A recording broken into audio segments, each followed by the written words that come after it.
안녕하세요. 오늘은 언어에 담긴 아버지의 마음 16번째 오늘 카프 마무리 하겠습니다. 지난주 우리가 카프에 대해서 알아봤는데요. 카프는 손바닥이죠. 손바닥이고 사람의 엎드러진 모양이고 손바닥이 이렇게 모으면 이렇게 오목한 부분이 되잖아요. 그래서 그릇이라는 뜻도 있다고 했습니다. 그래서 요드가 이렇게 하나님의 능력, 손이잖아요. 그러면 하나님이 능력을 이제 우리에게 하나님 자신의 어떤 하나님의 은혜를 우리에게 주신다고 한다면 카프는 이렇게 받는 거예요. 받는 것. 그래서 이 코프가 이제 뒤에 붙으면요 전미라고 하잖아요. 그 전미가 되면 이제 소유의 의미가 됩니다. 이따 보도록 하고요. 지난주 그래서 이제 카프에 대해서 배웠고 오늘 그 마무리 하도록 할게요. 지금 여러분 지금 화면에 그 앞에 문미형 문자라고 돼 있는데 잠깐 요걸 좀 언급을 하고 가야 될 것 같습니다. 여러분 똑같은 단어인데 이 5개 글자가 문장 그러니까 문미형 그러니까 뭐라고 하죠? 그 문장의 끝으로 가는 것으로 되면 꼬리를 이렇게 내려요. 카프는 이렇게 꼬리를 내리고 맹은 이렇게 닫아버려요. 이렇게 그리고 눈은 요쪽 긴데 이렇게 이것도 꼬리를 요거 이제 꼬리를 이렇게 풀어요. 그러면 요 꼬리가 길어요? 요 꼬리가 길어요? 이게 길죠. 봐도 얘가 꼬리를 그 다음에 옆으로도 얘가 길어요? 얘가 길어요? 얘가 길죠. 그래서 이게 더 길어요. 더 길고 더 커요. 얘보다. 근데 비슷비슷하죠? 이게 세자가 여러분 비슷비슷합니다. 이렇게 차이를 비교할 수 있겠어요? 또 요것도 있어요. 자, 어떻게 달라요? 얘는 달렛. 얘는 달렛입니다. 얘는 코프의 미형. 얘는 눈에 이제 앞으로 배울 거 눈의 미형. 얘는 바보예요, 그냥. 이게 다 비슷비슷하고 헷갈리죠. 요거는 자인, 달렛, 코프, 눈, 바브, 자인. 비슷비슷하죠? 여기 여러분 눈이 좀 필요해요. 근데 이제 문장 끝으로 가면 이렇게 꼬리를 푼다 해서 문미형이에요. 근데 이렇게 5개가 있습니다. 근데 여러분 이해를 해주셔야 돼요. 폐 이제 앞으로 배울 건데 요게 이제 얘도 꼬리를 이렇게 밑으로 확 풀죠. 밑으로 이렇게 내고 짜데크도 이 밑으로 꼬리를 쭉 피면은 이런 모양이 나오는 거예요. 이렇게 문미형으로 나오면 이 꼬리 문자라고 해서 문장을 딱 끊을 수 있어요. 거기에서 이런 꼬리가 딱 등장을 하면 그 문장에서 딱 끊을 수 있다고요. 베레스트 바라 엘로힘 할 때 여기 만약 여기가 딱 닫혀버리는 문장이다 이러면 예를 들면 보세요.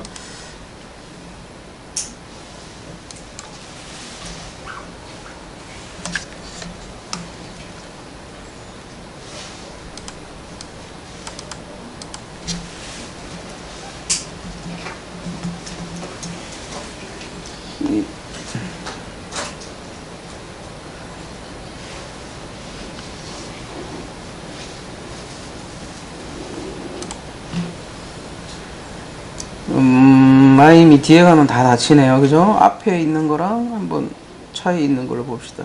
자, 요 마임이 보세요. 요 마임이 보면 앞에는 어떻게 됩니까? 열려 있죠. 뒤에 있는 닫혀 있고 이렇게 틀리잖아요.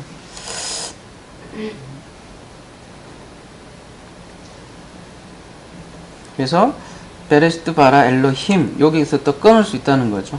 하나님이 태초에 하나님이 창조했다. 무엇을? 하늘과 땅을 이렇게 일단은 끊어서 번역을 할 수 있다라는 거죠. 더구나 제일 마지막에 이렇게 어떻게 돼요? 제일 마지막에 갔을 때는 얘가 완전히 꼬리를 쫙 피죠? 에레쯔. 에레 짜데크 요건데 요렇게 어떻게 돼요? 에레쯔로 꼬리를 쫙 피죠. 그 다음에 2절 창세기 1장 2절 땅이 험난하고 공허하며 흑암이 깊음이 있고 하나님이시는 지문 위에 운행하시니라. 끝에 가면 어떻게 돼요? 다 닫아버리죠. 그래서 이게 끝이다라고 생각을 이렇게 나중에 이런 부호도 옛날에는 없었을 거 아니에요. 우리가 맨날 창세기만 하니까 제가 맨날 이걸 울가먹는다 생각하는 것 같아서 이제 출애굽기로 좀 십계명 쪽에 있는 걸로 한번 여러분하고 좀 나눠서 얘기할게요. 맨날 창세기만 얘기하니까 출애굽기로 한번 해볼게요. 그러면 십계명 있는 대로 중요한 거니까.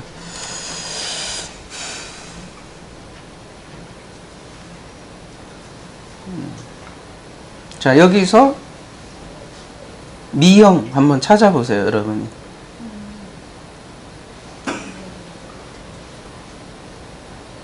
(1절에서) 출애굽기 20장 1절에서 엘로힘, 그죠? 미형이 여기 있고, 자 2절에서는 엘로힘 있고 또 에레츠 있고, 예. 그 다음에 미츠라임, 이제 잘 읽으시네. 미츠라임 이렇게 할 때 여기가 딱 닫히잖아요. 그 다음에 3절에서는요 엘로힘하고 파님 할 때 파나이인데 여기 원형 우리 잠깐만 제가 잘못 얘기했네요. 그 원형에서 보면 안 되고 여기 문장에서 봐야 되죠. 제가 잘못 이게 위에 게 원형 그 문장인 줄 알았는데 다시 여기 저기 문장에서 얘기를 해야 되죠. 어때요? 미츠라임 말고 또 하나 있네요. 여기 그죠? 뭐요? 응? 에바딤. 나중에 모음은 나중에 언제 시간 내서 우리 한꺼번에 자음 끝내고 하든지 그렇게 할게요. 일단은 아바딤 이렇게 끝에서 이렇게 닫힌다는 거죠. 이렇게 요게 미형이에요. 이렇게 5개가 있다. 그러니까 좀 생긴 게 다르니까 이건 뭐지 이렇게 여러분이 알 수 있잖아요. 지금도 아직도 좀 생소하시죠?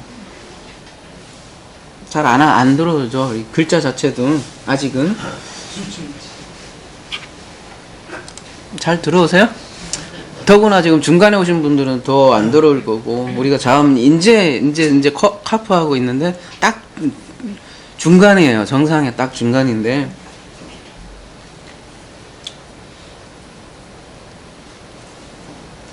계속 봐야 이제 여러분 것이 되는 거죠. 적어도 한 1년은 봐야 보일 거 아니에요, 이게.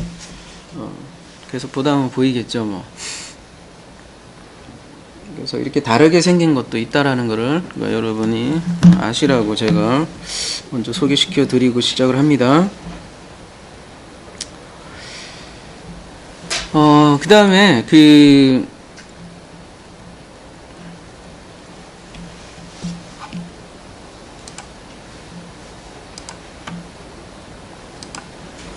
전치사를 좀 여러분에게 조금 소개시켜 드릴게요. 화면에 나와 있지만 이제 커프니까요. 커프가 나왔으니까 이제 가장 기본적인 게 배, 커프,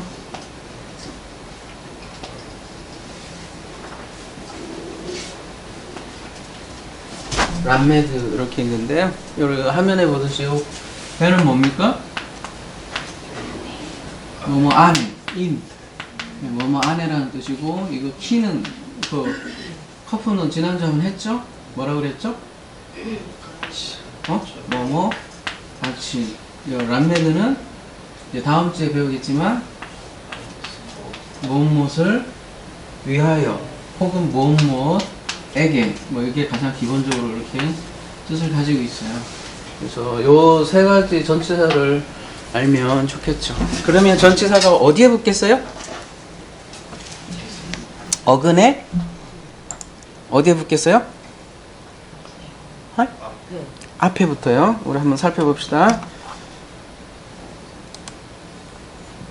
오늘 문법부터 하니까 여러분 안 좋아하실지 몰라도 이런 게 하나 둘 쌓이다 보면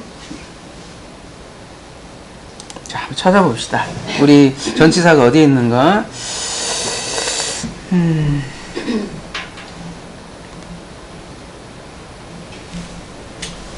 하나 더 있네. 하나 더 합시다. 이거 화면에는 없는데, 이제 맴도 나오는데, 출애굽기 보니까 하나 더 있어서. 이거는 from. 어디로부터? 맴은 장소가 돼요. 여기 맴할 때 우리가 한번 더 자세하게 하기로 했고요. 자, 여기 이제 전치사 한번 찾아봅시다. 출애굽기에서 20장 1절 없죠? 여러분은 잘 안 보이죠? 2절 있죠? 뭐가 있어요? 보여요? 여기 보면 그 베레츠 앞에 그 맴이 하나 붙어 있죠? 땅에서잖아요. 그러니까 나는 여호와라 너를 인도해낸 어디서? 애굽 땅에서. 근데 에레츠 앞에 뭐가 붙어요? 요게 딱 붙잖아요. 그래서 내 단어가 되잖아요. 그러니까 뭐래요? 땅에서, 땅으로부터 이렇게 되잖아요. 땅으로부터 불러낸 하나님 여호와다. 이렇게 얘기를 하죠.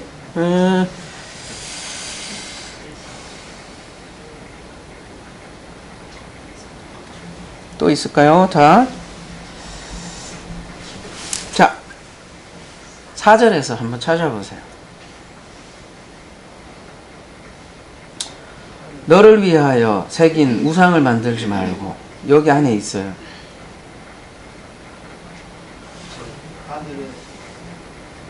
뭐가 있어요? 응? 너를 위하여. 여기 이제 어근에는 안 나있지만 뭐라고 돼 있어요? 이렇게 돼 있죠? 레카. 여기 람메드잖아요. 그러면 뭐겠어요? 요거예요. 너를 위하여. 근데 요게 뭐라고 돼 있어요? 요게 어디 가고 없어? 아까 문명 있죠? 문명이 요거예요. 그래서 요게 커프예요. 커프에 카프에 엄이에요. 이해되세요? 그래서 또 하나 여러분에게 소개하면, 그러니까 제가 지금 여러분에게 소통하는 방법은 문법부터 하는 게 아니라 자음부터 해 나가다가 그 자음 나올 때 문법을 꼭 필요한 문법이라고 생각하면 소개를 해드리는 거예요. 근데 이거는 2인칭을 얘기를 해줘요. 2인칭. 네? 그래서 코프라는 게 앞에 붙으면 전치사 뭐뭐처럼 뭐뭐 like가 되는데, 이렇게 뒤에 이렇게 가면은 뭐가 되냐면 2인칭이 됩니다. 2인칭. 그래서 뭐라고 번역을 했어요? 여기를 보면은 너를 위하여 만들지 말라 이렇게 지금 번역이 되어 있잖아요. 그래서 그런 거예요. 아시겠죠?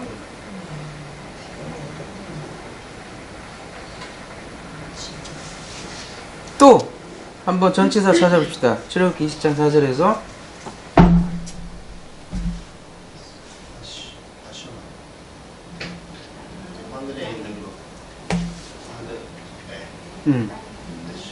앞에 샤마임 앞에다가 요 배전치사 붙어 있죠? 그 하나 안에 있는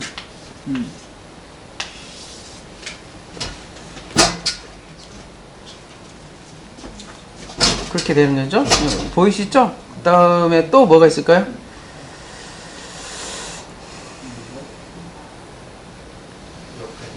땅도 있네? 땅 안에 있는 베레츠도 있고, 그죠? 바레츠네, 이거는. 또, 물 속에 있는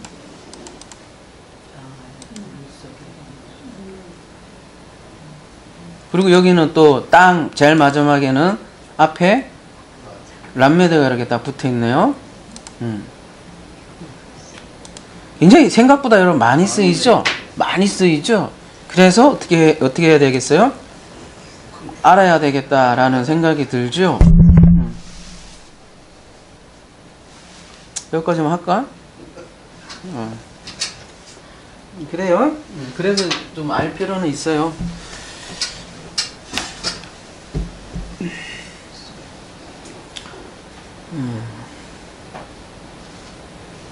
근데 요 알 있잖아요. 요 알.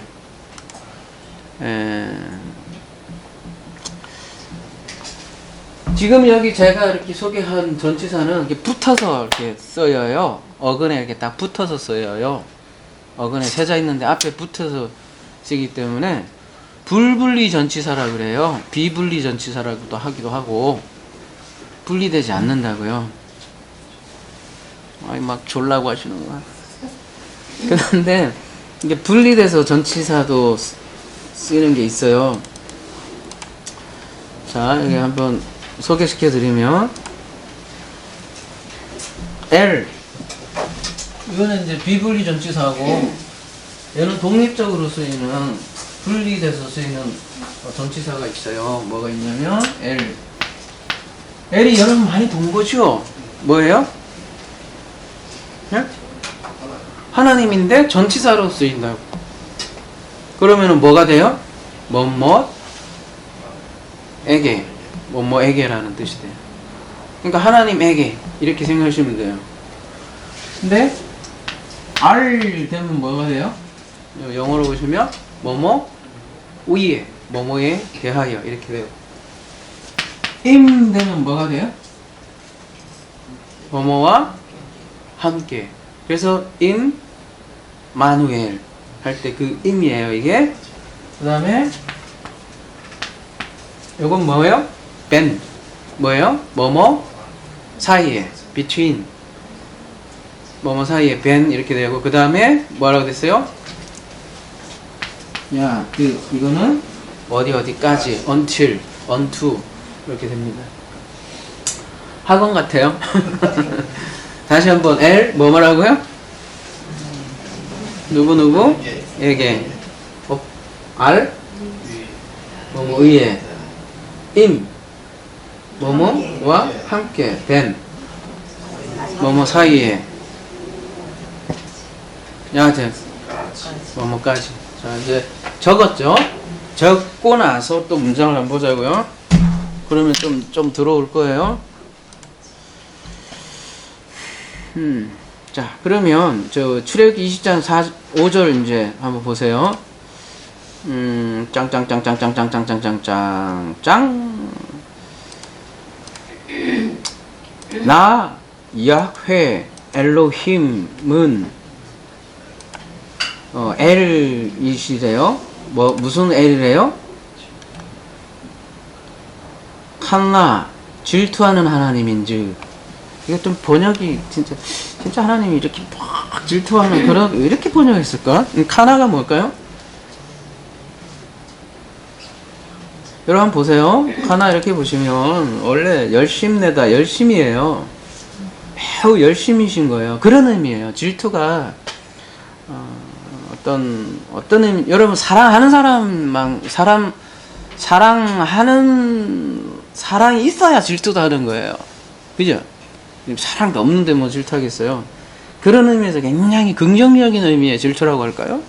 근데 오히려 번역이 열심 있는 하나님, 그러니까 얼마나 열심히 있으면 이제 그 다음에 얘기하는 거잖아요. 뭐요? 파카드 나를 미워하는 자를 죄를 갚되. 이것도 뭐 또 얘기하자면 길지만 자세하게 얘기하기는 그렇고 언제 십계명 강의를 한번 할게요. 죄를 갚되. 저는 이제 지금 오늘은 조금씩 히브리어 배우는 거니까 여기 나오죠 이제 알. 누구요? 알은 뭐라고 그랬죠 아까? 요거. 위에. 뭐 위에도 있고 upon, above, about 뭐 이렇게 했는데 여기서는 뭐 아들 위에 뭐 이렇게 번역해도 되고 영어로는 upon으로 했는데 그것도 뭐 상관없어요. 의미는 그거니까 아들 위에 죄를 파카드 한다는 거니까요. 그 다음에 여기 또 3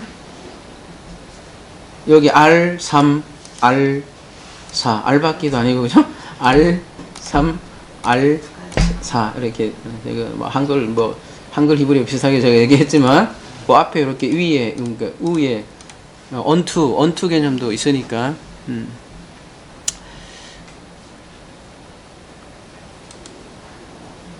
다음에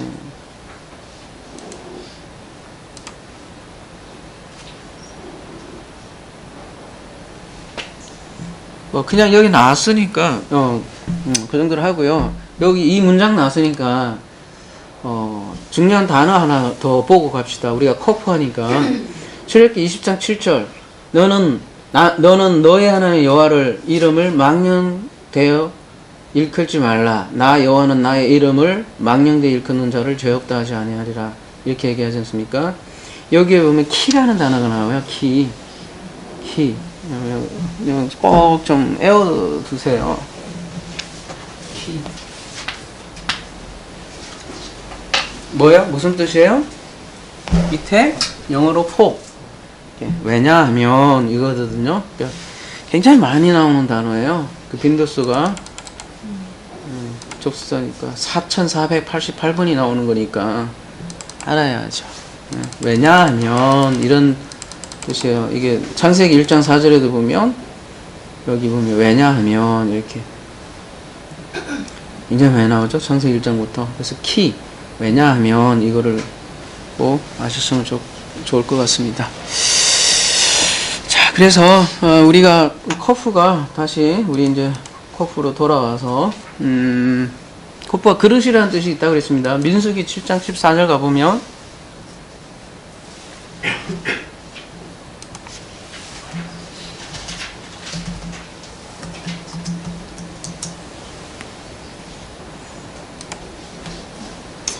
또 10세겔 중 금숟가락 하나라 그 혀그릇에서 향을 채웠고 여기는 숟가락이라고 번역을 했네요. 숟가락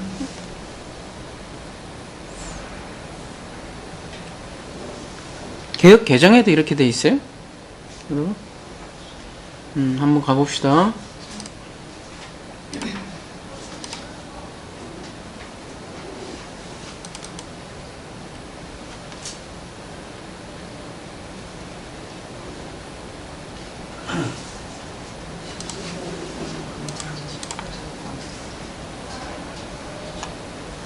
여기는 그릇이라고 돼 있네요. 그죠?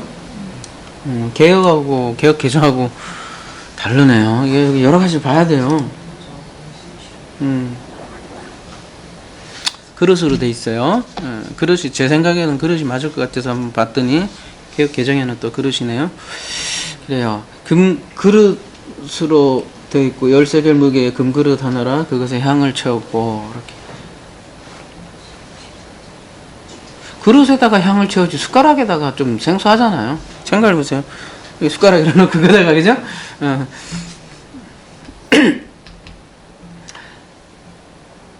손바닥 이게 그릇이라는 거 여러분이 이해를 하시고 여러분 그런 맥락에서 그러니까 이 그릇은 굉장히 성전에 많이 쓰이는 거예요. 그런 의미에서 우리 디모데후서 요거를 한번 이제 그런 맥락으로 한번 여러분이 한번 생각을 같이 한번 해봅시다. 디모데후서 2장 20절 큰 집에는 금그릇과 은그릇뿐 아니라 나무그릇과 질그릇도 있어 귀하게 쓰는 것도 있고 천하게 쓰는 것도 있나니 그러므로 누구든지 이런 것에 자기를 깨끗하게 하면 귀히 쓰는 그릇이 되어 거룩하고 주인의 쓰심에 합당하며 모든 선한 일에 준비함이 되리라. 이게 언뜻 보면 큰 집 작은 집 뭐 그런 느낌이잖아요. 큰 집 가보면 어때요? 그릇이 많고 귀하게 쓸 그릇도 있고 천하게 쓸 그릇이 쓸 그릇이 있다 이렇게 생각이 되죠. 그렇지만 아까 민수기처럼 이 그릇은 성전에서 하나님께 제사 드리기 위해서 사용되는 그 그릇들을 얘기하고요. 그 그릇을 메타포를 해서 결국은 사람을 뜻하는 거죠. 레이기에서는 부정한 그릇을 막 깨뜨려요. 그래서 토기장이 여러분 생각을 해보시면 이사야 한번 가볼게요. 이사야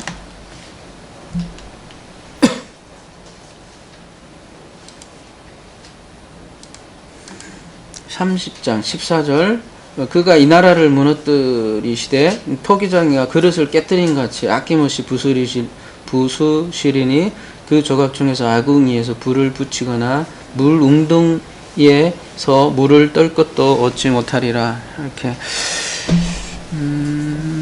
성경에서 그릇 개념은 이러는 거란 거예요. 토기장이가 이 그릇을 깨뜨려서요. 예, 뭐를 위해서요? 우리가 볼 때는 우리 조선시대도 그렇잖아요. 고려시대도 그렇고 지금보다도 훨씬 잘 만들었잖아요. 그때 보면 그냥 우리가 볼 땐 비슷하잖아요. 그럼 어지간하면 아니면 조금 이렇게 안 좋으면 그냥 다른 곳에 쓰면 될 거 아니에요. 굳이 그걸 아깝게 깨버려요. 이렇게 놔주지. 아까워요. 되게 아까워요. 장인정신이죠. 성경에서도 그래서 하나님을 이렇게 통의자기로 비유하는 걸 보면 하나님께서도 우리를 어떻게 만드시려고 그러시는 것 같아요? 응? 토기장이 비유를 자꾸 하시는 거 보면 뭘로 만드시는 것 같아요? 마스터피스로 만드시려고 깨부시는 작업들이 일어나는 게 애굽 재앙이고 우리 삶에서 일어나는 재앙들이죠. 그러니까 어중이 떠중이 그런 개념이라기보다는 하나님은 장인 정신으로 한 사람을 만들어가는 거죠. 하나님이 이런 거죠. 말하자면 80억 명의 어중이 떠중이보다 한 명을 차라리 그러니까 많이 이렇게 없는 거예요. 그 좁은 문으로 들어가는 게 몇 명 안 되는 게 그런 거죠. 80억을 깨부시더라도 노아의 홍수도 그렇잖아요. 사실은 대다수의 다른 사람들을 수장을 시키고 소수만이 이렇게 취하신 거는 항상 장인 정신이 있으신 것 같다라는 생각이 듭니다. 그러면 또 하나님에 대해서 대적하는 사람들은 하나님 나 그런 하나님 안 믿는다고 뭐 잔인하네 어쩌니 또 이런다고 그죠? 그런 하나님은 뭐 악마네 막 이러고 이렇게 얘기한다는 거죠. 그래서 로마서 9장에 뭐라고 그래요? 이 사람아 네가 누구이기에 감히 하나님께 반문하느냐 지음을 받은 물건이 지은 자에게 어찌 나를 이같이 만들었냐 말하겠느냐 딱 그거 얘기하는 거잖아요. 토기장이가 진흙 한 덩어리로 하나는 기 있을 것을 하나는 천 있을 것을 만들 권한이 없느냐 이렇게 만일 하나님이 그의 진노를 보이시고 그의 능력을 알게 하고자 하사 멸하기로 준비된 진노의 그릇을 오래 참으시고 관용하시고 또한 영광 받기로 예비하신 바 긍휼의 그릇에 대하여 그 영광의 풍성함을 알게 하고자 하였을지라도 무슨 말을 하리요. 이 그릇은 우리니 곧 유대인 중에서뿐만 아니라 이방인 중에서도 부르신 자니라 이렇게 얘기를 하시죠.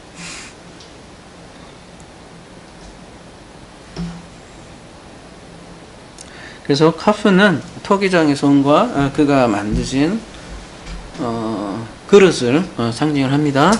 근데 성경에서 그릇을 깨끗이 이렇게 한다는 개념이 있죠. 그런 개념이 근데 손을 깨끗하게 한다는 개념도 있어요. 근데 이제 두 가지가 같은 개념으로 쓰이고 있어요.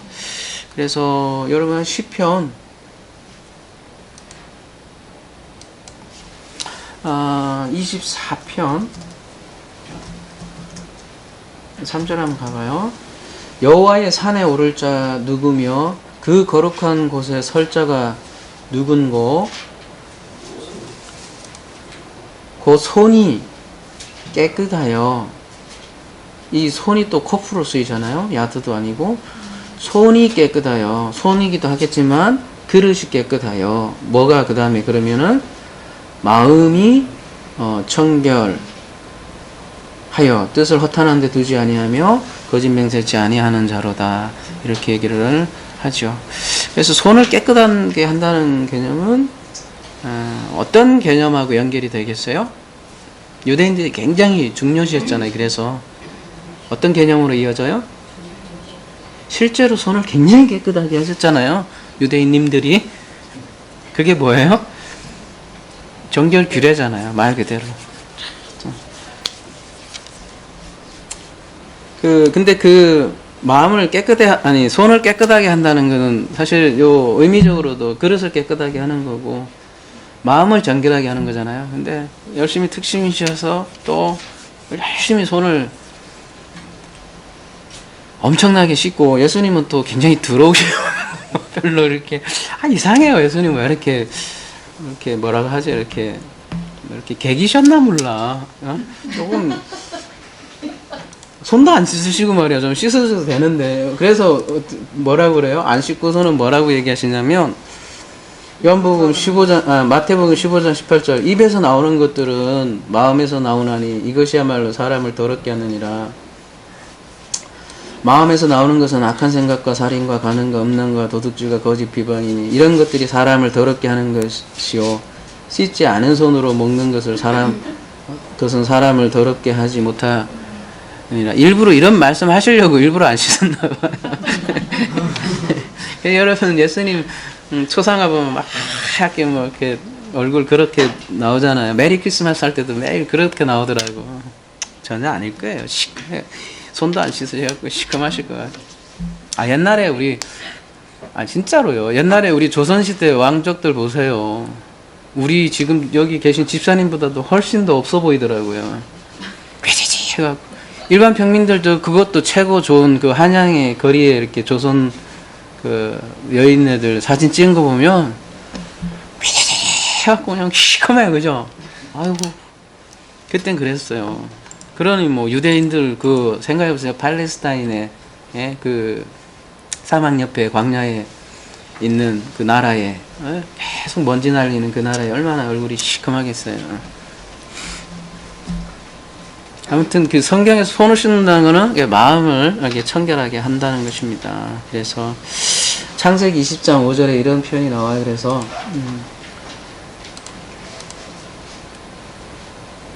여기 이것도 이걸로 볼게요.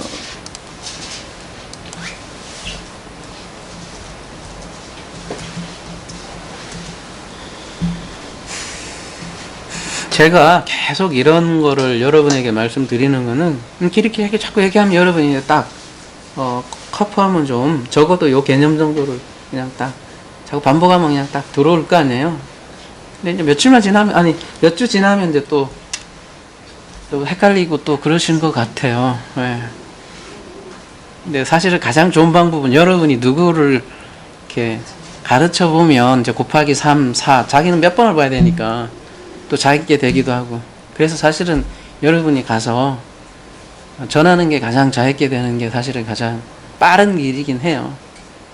다 좀 그렇게 됐으면 좋겠었어요. 사실은 제 생각에는. 창세기 20장 5절에 보면 그가 나더러 이는 내 누이라 하지 아니하였나이까 그 여인도 그는 내 오라비라 하였사오니 나는 온전한 마음과 깨끗한 손으로 이렇게 하였나라. 이렇게 얘기하잖아요. 자, 그러면 온전한 마음과 바부 전치사로 엮여 있죠. 그 다음에 깨끗한 손. 이걸 뭐라 그래요? 그 문학 뭐라고 하죠? 기법상 온전한 마음과 깨끗한 손으로 뭐라 그러죠? 문학 비법으로 대꾸라고 하잖아요. 대꾸. 두 개가 같은 거라는 거예요. 이게 반복되는 거예요. 온전한 마음과 깨끗한 손으로. 이런 얘기는 뭐냐면 두 개가 같은 뜻이라고요. 성경 읽을 때 여러분 그렇게 읽으셔야 돼요. 이렇게 대칭이 되어 있으면 같은 말을 하는 거구나 이렇게 이해를 하시면 돼요. 그래서 깨끗한 손이 코프가 이게 깨끗한 손이 마음이구나 여러분이 아시고, 그래서 예수님께서 그 마음에 대해서 자꾸 얘기를 하신 거예요. 이 정결규례를 열심히 하는 이 사람들은 손에 이렇게 겉으로 보이는 이 손에 이렇게 열심히 늘 냈는데 제발 이거 좀 신경 쓰지 말고 그 안에 진짜 그 마음을 레브라고 있는데, 레브는 이제 람메도 이제 다음 그 단어 때문에 좀 알아볼 텐데요. 그 레브를 좀 보라고 그렇게 얘기를 했습니다. 중심이죠. 그게 레브가. 손은 뭐겠어요? 겉으로 그냥 보이는 거라면 그 중심을 보라 그 얘기를 했겠죠. 그래서요, 야고보서 이런 의미에서 신약을 이렇게 연결해서 한번 보세요. 그러면 조금 더 다가오려나요? 어떻게 해요? 하나님을 가까이 하라. 그리하면 너희를 가까이 하시리라. 죄인들아 손을 깨끗이 하라. 두 마음을 품은 자들아 마음을 성결케 하라. 이제 보이시나요? 네, 손을 깨끗하게 하라 하고 마음을 성결하게, 두 개가 이렇게 땅 돼 있잖아요. 그러면 죄인들아 손을 깨끗하게 하라 하면은 그럴 사람은 없겠지만 정말 단순 그 시기에서 그런 분들은 죄인들아 손을 진짜 이렇게 막 깨끗이 이렇게 씻고, 실제로 또 그런 분들도 있긴 해요. 이렇게 목욕 싹 하고 기도할 때도 그러잖아요. 좋은 마음이긴 하죠. 이게 정성이니까. 근데 실제로 그렇게 이제 이해하고 손을 깨끗이 하라 그러면 곤란하긴 하죠. 이게 손을 깨끗하라는 게 그대로 말 그대로 손을 깨끗게 하라는 게 아니라 마음을 성결케 하라는 내용하고 같다는 거죠. 그러니까 야고보서 기자도 어떤 그런 뭐라고 하죠? 기본 개념을 갖고 있었다는 거죠. 손을 깨끗게 하는 것과 마음을 깨끗하게 한다는 것. 그게 그릇의 의미라는 겁니다. 그래서 그릇은, 코프는 곧 사람의 마음이기도 한 거예요. 이게. 우리가 이제 겉으로는 손바닥이잖아요, 코프가. 이게 이제 사람의 마음이라는 거죠. 겉으로 보면 손바닥인데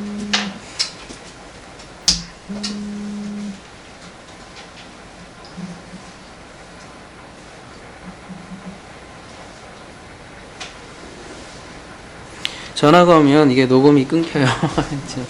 끊어놨어야 되는데. 저건 잘 되고 있죠. 그럼 저걸로 하면 되니까.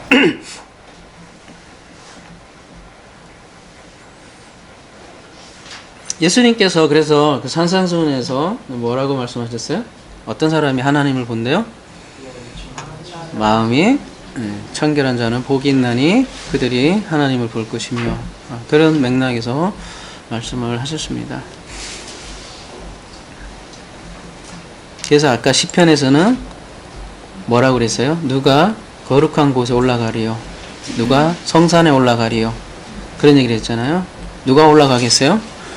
그러면 누가 성산에 올라가서 거룩한 곳에서 하나님 얼굴을 본다고 그런 거예요? 마음이 청결한 자가 본다는 거죠. 그 대표적인 인물이 누굴까요? 그래서 그게 이제 우리 지난주에 우리 나눴던 모세라고 할 수 있겠죠. 그래서 하나님의 손으로 덮었다는 표현이 나오고, 모세는 뭐 등을 보았다 이런 표현을 하지만, 그게 등을 봤다는 표현은 우리가 인간이 실제로 하나님을 볼 수 없다는 그 표현을 한 거지. 모세는 그런 의미에서 하나님을 본 거죠. 그러니까 얼굴에 어떻게 돼요? 광채가 난 거죠. 모세는 하나님을 완전히 그냥 인식을 한 거죠. 쉽게 얘기해서 호라워한 거죠. 신약 용어로 하면은. 그게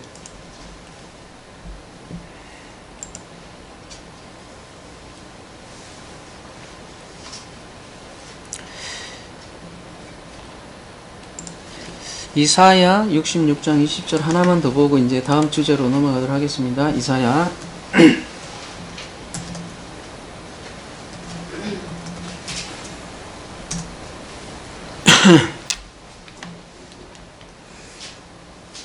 나 여호와가 말하노라. 이스라엘 자손의 예물을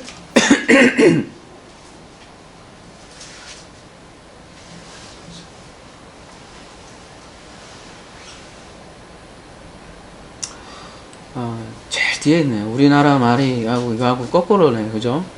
제일 뒤에 나 여호와가 말하노라. 이스라엘 자손이 예물을 깨끗한 그릇에 담아 여호와의 집에 드린과 같이 그들이 너희 모든 형제를 열방에서 나의 성산 예루살렘으로 말과 수레와 교자와 노새와 막 약대에 태우다가 여호와께 예물로 드릴 것이요. 제일 끝에 캐리라고 나오지 않습니까? 깨끗한 캐리. 캐리가 이제 지금 그릇이지 않습니까? 그릇. 요게 어디서 나왔느냐를 한번 보면요.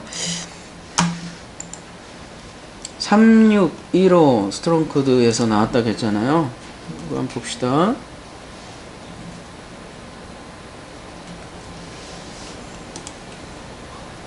카라에서 유래했다고 그랬어요. 카라 어디서 본 것 같지 않아요? 어디서 보았어요?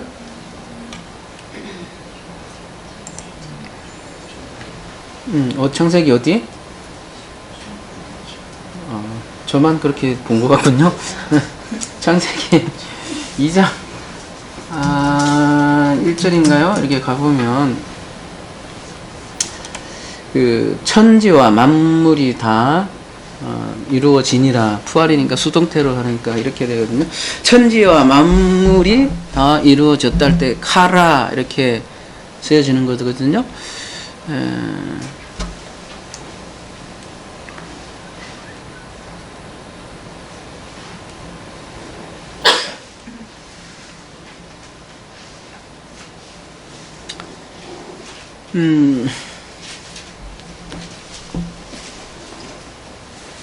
키라는 단어를 여러분 잘 메모라이즈 하라고 했어요. 그리고 마찬가지로 이 콜이라는 단어도 있어요. 콜이라는 단어 굉장히 많이 써요. 여기 앞에 봐봐요. 만문을 할 때 요 콜이잖아요. 콜. 요것도 몇 번 쓰이냐면 한번 보세요. 5416번 쓰이잖아요. 모든이라는 뜻이에요. 콜이. 근데 이 카라는 앞에 이제 어떻게 보면 콜이 포함되어 있잖아요. 포함되어 있는데 이 카라가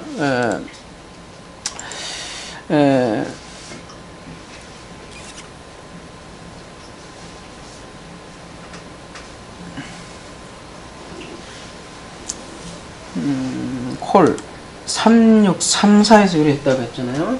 콜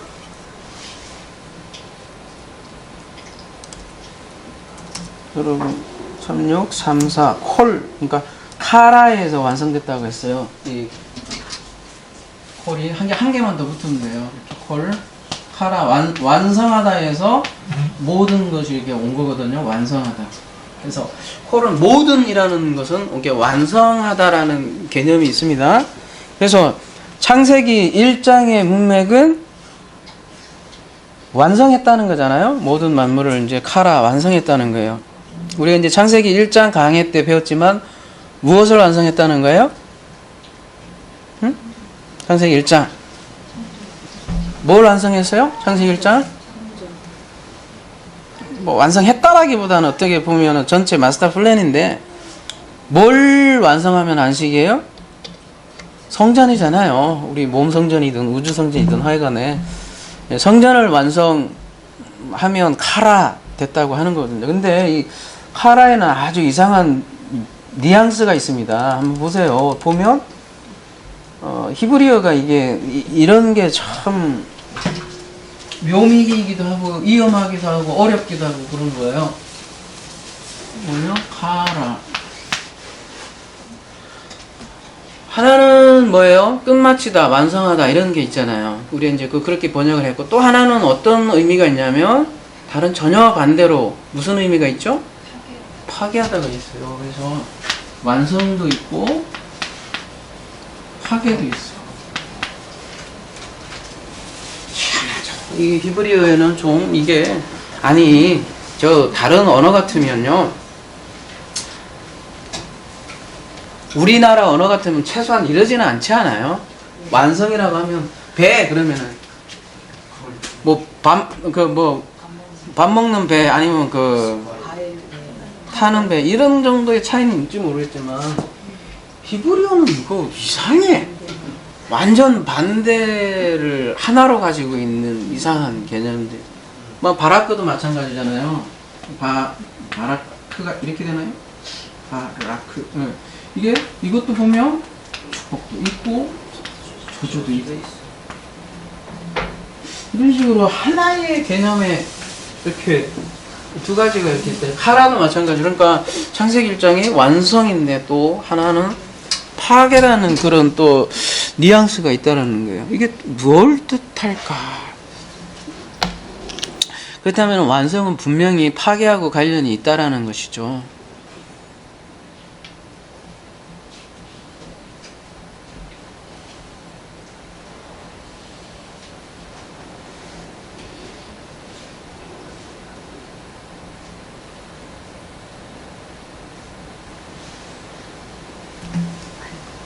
한번 봅시다. 카라가 쓰여진 곳 몇 군데 한번 보고 또 왜 그렇게 썼는지 한번 잠깐 보도록 하겠습니다. 시편 37편 20절 보면 악인은 멸망하고 여호와의 원수는 어린 양의 기름같이 타서 연기되어 없어지리로다. 이렇게 없어지리로다 하고 또 타고 할 때 이렇게 쓰이잖아요. 신명기 7장 22절 한번 가봐요. 왜 창세기 1장의 마지막에 완성되어 있고 파괴가 물론 완성이죠. 근데 완성에는 뭔가가 이루어져야 완성이 되는 거예요. 7일에도 일하신다고 그랬잖아요. 7일에 뭔가를 해야 되는 거야. 보니까 신명기 7장 21절 보면 내 하나님 여호와께서 이 민족들을 내 앞에서 점점 쫓아내시리니 너는 그들을 급히 멸하지 말라. 두렵건대 들짐승이 번성하여 너를 해칠까노라. 사무엘상 15장 18절 가보시면 여러분 아주 익숙한 명령이 나오죠. 아주 이상한 하나님의 명령. 또 왕을 길로 보내며 이르시기를 가서 죄인 말말렉 사람을 진멸하되 다 없어지기까지 치라 하셨거늘. 이렇게 다 없애기까지 그냥 진멸하는 거야, 아말렉을. 이제 좀 이해되세요? 성전이 완성되기 위해서는 멸해질 것이 있다 없다? 그러니까 완성되기 위해서는 뭐가 있어야 된다 그러면 파괴가 있어야 된다는 거예요. 그런 면에서 당연하죠. 대적들을 여기서는 아말렉으로 표현을 했고 이스라엘 민족들에게는 가나안 이제 칠족석. 이거 뭐 아말렉 사람을 진멸하되 이런 얘기를 잘못 문자적으로 진리적으로 말고 문자적으로 잘못 받아들이면 어떻게 돼요? 제국주의 선교가 되죠. 우리의 종교를 전파하기 위해서는 어떤 수단과 방법을 강구하더라도 정당성을 여기 성경에다가 빗대어서 얘기를 할 수 있는 거죠. 옛날에 그래서 실제로 그렇게 이루어졌잖아요. 큰일 납니다.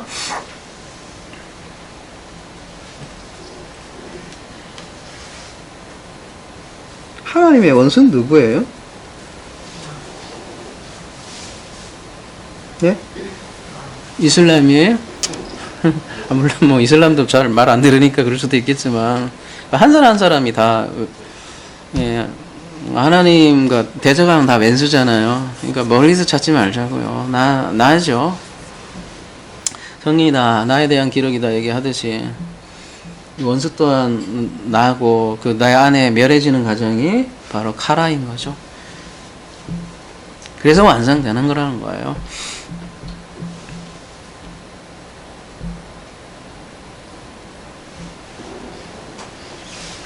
파괴가 있어야 완성된다는 것. 누가 또 얘기하셨어요, 그러면? 예수님이 어디서 그런 얘기를 하실게요? 마태복음 5장 17절을 그런 맥락으로 한번 이해해 보세요, 이제는. 그러면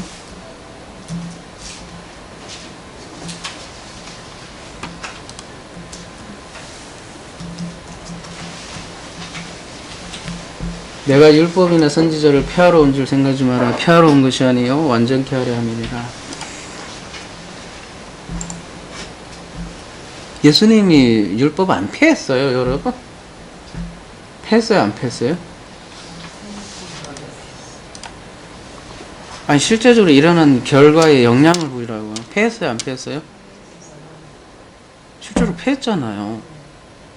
아니 제가 피했다는 것은 의문의, 그러니까 절기나 먹는 거 마시는 것과 그라마로서의 율법은 실제로 예수님 오심으로 다 싹 그림자들은 싹 날아가고 그랬잖아요. 희생제사 다 없어지고 성전 다 없어지고 그런 면에서 완전히 패했죠.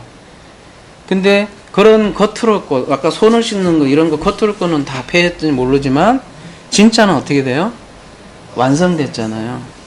그 그림자로서의 율법은 실제로 패했습니다. 근데 패한 것이 패한 게 아니라 완전하게 된 거죠, 오히려. 예.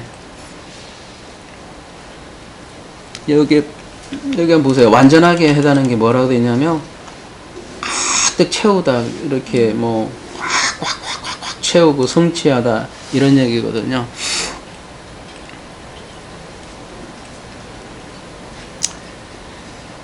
그래서 창세기 1장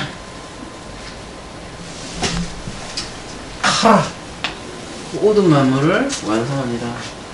파괴 완성. 그럼 파괴는 뭐가 파괴됐어요? 어떻게 보면 신약으로 오면 뭐가 찢어져요? 휘장이 찢어지고 뭐가 이렇게 그 완성이 되는 거예요?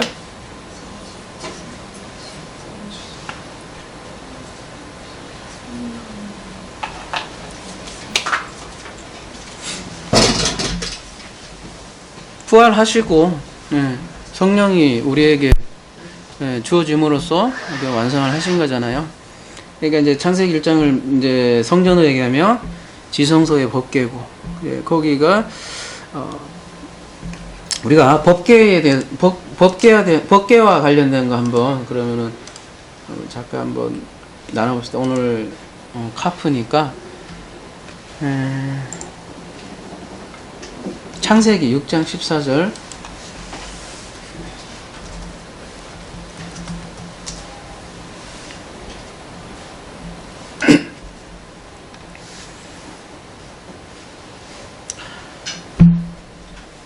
노아의 방주 나옵니다. 그러면 여러분, 그 노아의 방주에 왜 역청으로 발랐을까요? 코페르라고 했잖아요. 여기도 카프로 지금 연결이 됩니다.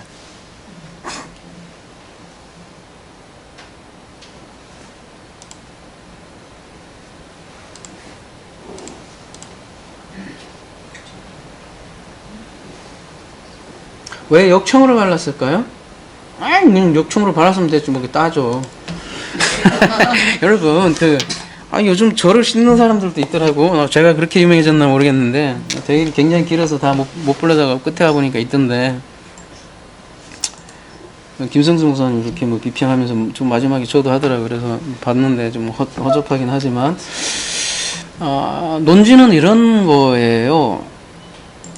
아니, 목사가 그 원어를 해서 잘 설교를 만들어서 성도들에게 전해주면 되지. 왜 그렇게 왜 히브리어를 가르치느냐, 성도들에게. 이제 우리는 이제 화면 놓고 이렇게 깔딱깔딱 한다는 것까지 다 얘기를 하더라고. 그래서 왜 이렇게 복잡하게 이 복음을 설명을 하고, 왜 뭐 자기의 그러니까 하고 싶은 말은 이미 있고 거기에 다 맞춰서 이게 원어를 이렇게 깨 맞춘다 이렇게 하더라고요. 그리고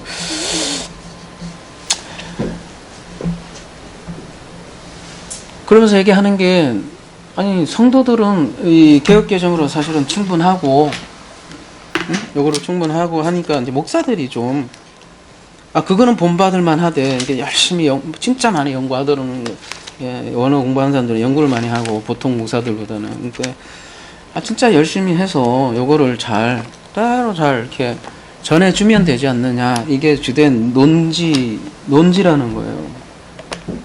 근데 저는 거꾸로 이제 묻고 싶어요. 그러면 좋다. 그래, 저도 인정을 해요. 응? 저도 사실은 제가 가지고 있는 복음 사실은 간단해요. 저도 간단하기도 하고,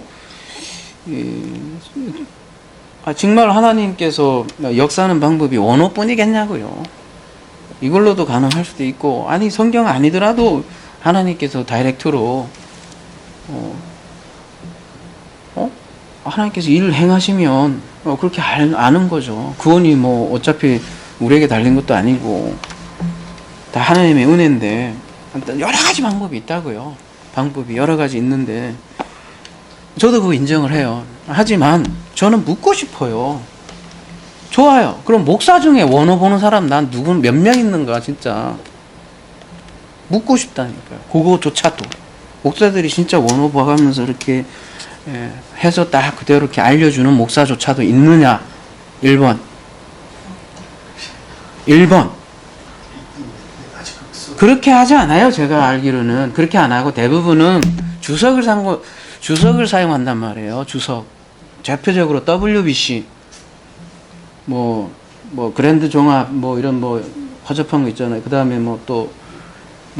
칼빈은 보지도 않고 요즘은 WBC 이쪽이 제 말 볼게요. 아주 여러 가지 주석을 많이 봐요. 그거는 2차 자료라는 거죠. 주석이라는 거는 어차피 그 사람들의 사상이 들어가 있다. 그 주석 보고 이렇게 자기가 해석을 한다는 거죠. 그 해석을 하면 거기도 마찬가지로 누구의 사상이 들어가겠냐는 거죠. 누구의 사상이 들어가겠어요? 1차적으로는 자기 생각도 들어갈 거고 2차적으로는 그 주석에 참고를 하니까 자기 생각이 없으니까 밋밋하니까 자기가 하면 불안하니까 일단 권위가 없으니까요. 주석에 의존을 하는 거죠. 그러면은 확실하게 묻어가니까 덜 불편하지. 그러면 그거는 결국은 뭘 얘기하는 거냐면 주석도 결국은 큰 범위에서 보면 어떤 교리라는 거대한 성이 있어요. 그래서 그 교리에 딱 맞춰진 거에 의해서 주는 거죠. 그러면은 성도들은 그것만 잘 받아 먹으면 된다는 거예요.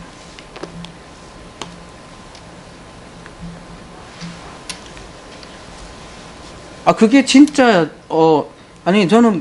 저는 그렇게 제가 가지고 있는 거를 원어로 해서 내가 얘기할 수 없기 때문에 원어로 얘기한다 이렇게 얘기하더라고요. 아예.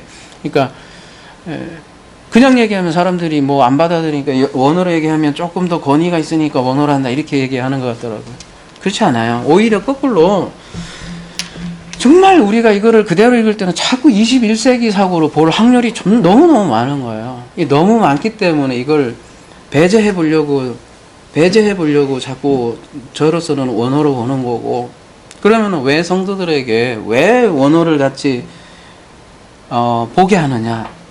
저는 성도들도 알게 하려고 하는 거란 말이에요. 다른 게 없어요. 저도 말하자면 교주가 되고 싶거나 아니면 저를 잘 따르는 성도들을 말하자면 양성하고 싶거나 제자 훈련하고 싶으면 안 가르쳐주면 저도 잘 울가먹죠. 여러분 생각해 보세요. 안 가르쳐주는 게 오래 가는 거예요. 저 이거 하다 보면 여러분 3년이면 다 뛸걸? 그러면 저 필요 없잖아요. 여러분 거꾸로 생각해 보세요. 내가 만약에 이익을 취한다 이러면 여러분 한 3년 정도 공부하시면 이렇게 목사님 내가 이제 열심히 스스로 공부해야지 이런 게 되면 오히려 저는 유익이 저한테는 해잖아요. 베네핏이 없잖아요. 그렇게 생각한다면 중세시대도 생각을 해보세요. 중세시대에도 세상에 평신도들은 성경을 안 주어줬어요. 거기에는 왜요? 자기들 마음대로 해석한다고 알 권리를 안 준 거죠. 본인이 해석을 하면 위험하다 이거죠. 그러면서 그 권한을 누구에게 가지고 있냐면 사제가 가지고 있었다는 거죠. 그 사제가 해석한 게 이 모양 이 꼴이에요, 그래? 네? 내가 한번 따져봅시다. 자기네들이 그 해석을 독점하려고 하는 거잖아요. 우리는 모두 성령이 자기 안에 있다고 그렇게 다 고백하면서, 네? 보혜사가 오시면 그 영으로 하나님의 말씀을 가르친다고 다 그렇게 고백하면서 왜 각자의 해석은 그렇게 좀 아량 있게 못 봐주냐고요. 응? 꼭 왜 네모 박스만 정답이냐고 왜 이렇게 독선적이고 그러냐는 얘기죠. 지가 가지고 있는 네모 박스에 조금 안 맞으면 다 무슨 이상하게 얘기하는 거야. 조금만 다르게 보면 근데 왜 열받냐? 왜? 근데 이게 너무 그 비평도 너무 유치해서 제가 그 봤는데요. 제 거라 좀 그래서 그런지 모르겠는데 이렇게 무명인 저에게도 그러는데 그 누군지도 모르겠는데 너무 유치해서요. 너무 유치하더라고요. 그래요. 그 친구가 얘기한 대로 제가 뭐 좀 조금 틀릴 수도 있어요. 뭐 예를 들면 뭐 그 원어 얘기하다가 조금 이렇게 뭐 살짝 실수할 수도 있어요. 사람이니까. 근데 저는 그거보다 더 중요한 거는 그 만인 제사장의 그 생각처럼 나는 한 사람 한 사람이 어떻게 하면 제대로 그 다른 것보다요. 예수님께서 하신 말씀에 우리가 핵포인트로 들어가야 돼요. 거기로 들어가지 않으면 전체 이 구약 전체가 다 유대교가 믿는 하나님밖에 안 되고요. 그래서 그거를 너무나 가려져 있다고요. 지금 시스템으로는요. 성도들이 그 많은 질문을 던지는데 대답을 못 해주고 그냥 믿어라. 너희들은 왜 이렇게 복잡하게 믿느냐 이렇게 얘기를 한단 말이에요. 믿어라. 그냥 왜 이렇게 복잡하게 알려고 하느냐 이렇게 자꾸 해답은 안 주면서 자꾸 비껴나간다는 거죠. 아니 예를 들면요. 오늘 지금 이 본문 왜 역청으로 발랐을까? 이게 질문을 던지면 이게 나쁜 질문이에요. 아니 그냥 역청으로 발랐어. 그거 히스토리컬 팩트야. 믿어. 니들은 복잡해 너는. 이렇게 얘기하면요 할 말이 없어요. 저는 할 말이 없고 도대체 이 성경을 왜 보는지 나는 모르겠고 그 히스토리를 믿으려면 성경 안 봐도 되죠. 뭘 그냥 일반 역사를 봐도 다 하나님의 그 일하심이 다 있는데 뭐 그리고 한글 개혁개정이 좋아요. 좋은데 이거 자체로만 보면 이걸 도저히 이게 이해할 수 없는 부분들이 몇몇들이 있단 말이에요. 그러면은 원문으로 보면 해결되는 것들이 꽤 있단 말이죠. 그거 봐야지. 근데 언제까지 목사에게만 그 매달릴 거란 얘기죠. 저는 그냥 여러분이 저에게 시간을 임해준 그냥 또 한 사람이라고 봐요. 저는. 그래서 저는 목사라는 타이틀 굉장히 싫어해요. 어디 나가면 목사 이러면 되게 나 목사라고 부르지 말라고 되게 싫어해요. 제가 아니요 그냥 인간 현존인데 뭐 자꾸 나가서도 말해요. 제가 어디 독서클럽 이렇게 취미로 하는 데가 있어요. 제 이름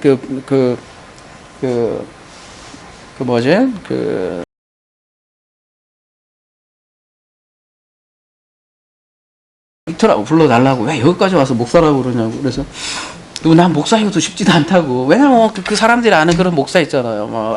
그랬고 이래. 아니 그 축도도 이 얘기하면 또 그 시간을 하나? 축도 왜 해야 되는데? 예? 뭐 다시 제사장이 부활한 거예요? 사제가 부활한 거예요? 아니 종교개혁 했는데 하다 말았다니까요. 그거 왜 축도하겠어요? 나 이염수일을 넘었는지 모르겠지만 왜 축도하겠어요? 뻔하지.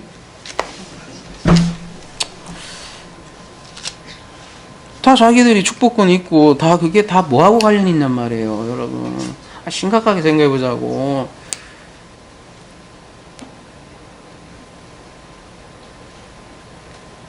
말만 많은 제사장인 거야. 말만 많은 제사장. 그거 다 권력하고 관련돼 있는 거 아닙니까? 그래 놓고 그런 거 조금 비평하면 죽일 놈 살릴 놈 하면서 이상한 놈 뭐 중세나 지금이나 똑같아요. 여러분이 목사님한테 가서 역청으로 왜 발랐어요 그러면 아니 못하다는 안 맞아도 왜 그런 거 따지냐 이렇게 나오면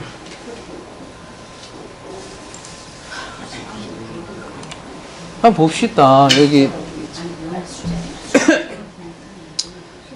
우리 카프니까 역청했던 건데요.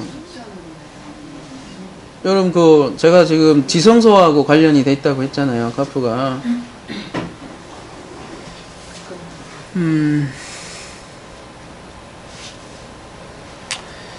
뜻은 일단 뭐 덮개, 본래 의미는 덮개래요. 3722에서 유래했다고. 3722, 응. 이거는, 칠하다. 이거는 동사죠? 덮다. 그 다음에 여기 역청. 3722. 뭐예요? 덮개, 역청, 뭐 이런 뜻이 있어요. 여러분 잘 보세요. 상징적으로 뭐래요? 속전, 몸값. 이러니까 봐야 된다니까요. 여러분 그 원어를. 코페르가 역청만 있는 게 아니라 무슨 뜻도 있어요? 속전. 이 어마어마한 뜻이 같이 들어가 있다고요. 출애굽기 30장 12절 가볼게요.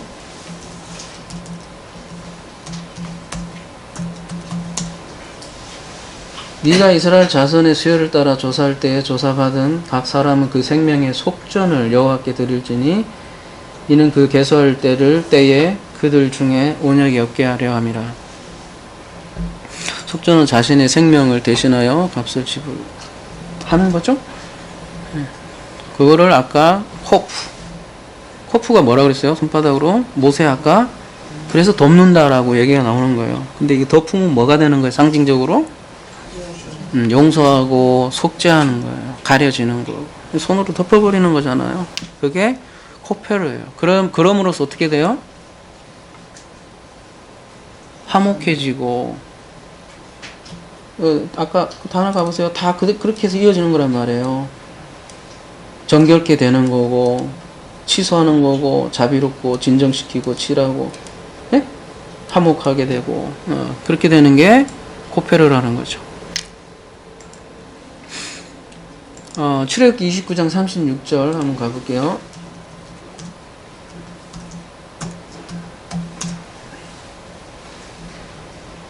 매일 출성하지 하나로 속죄하게 하여 속죄제를 드리며 또 단을 위하여 속죄하며 깨끗게 하고 그것에 기름을 부어 거룩하게 하라.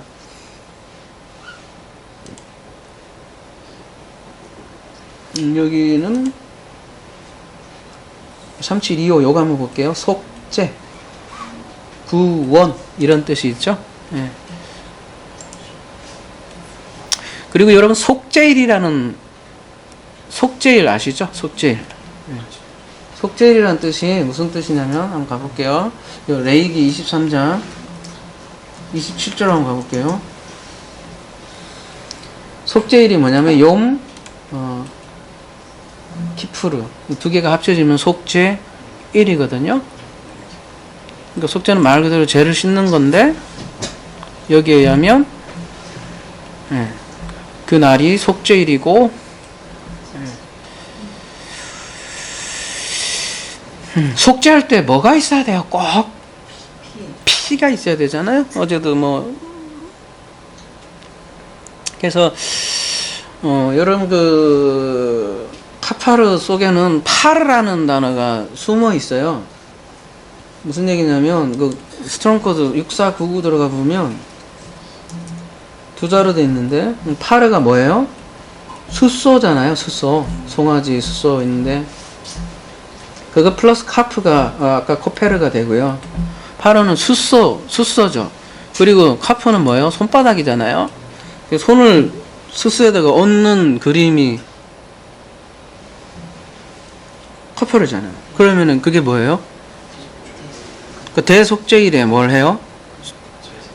모든 백성을 위해서는 뭐를 얹어요? 손을?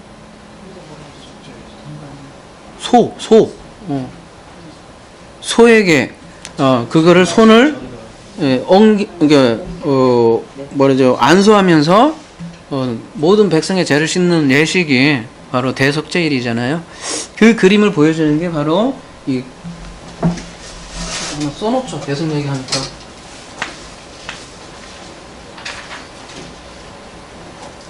코페르가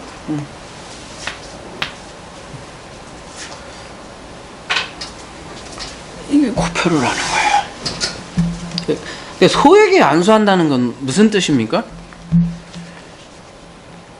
응? 왜 죄 없는 소에게 이렇게 안수를 해요? 전가하는 거잖아요. 이렇게. 예? 걔가 대신해서 죽는 거잖아요. 그러니까 그 희생 제물은 뭘 또 나타내기도 하겠어요? 예수 그리스도. 예, 예수 그리스도가 그래서 그림자라고 하잖아요. 그래서 예수 그리스도가 오셔서 그 희생 제사를 완성했고요. 히브리서 9장 12절 가볼게요.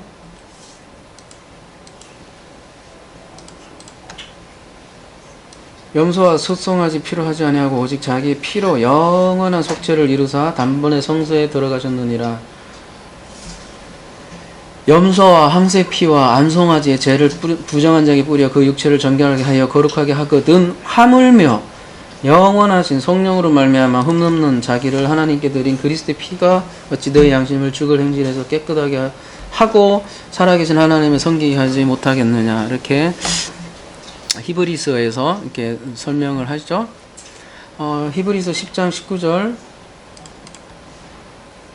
그러므로 형제들아 우리가 예수의 피를 힘입어 성소에 들어가 담력을 얻었나니 이렇게 얘기를 하죠.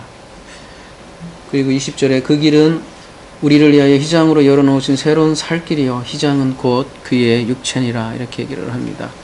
로마서 3장 24절 다 코페르 개념입니다. 이제 그리스도 예수 안에 있는 속량으로 말미암아 하나님의 은혜로 값없이 의롭 다심을 얻은 자가 되었느니라.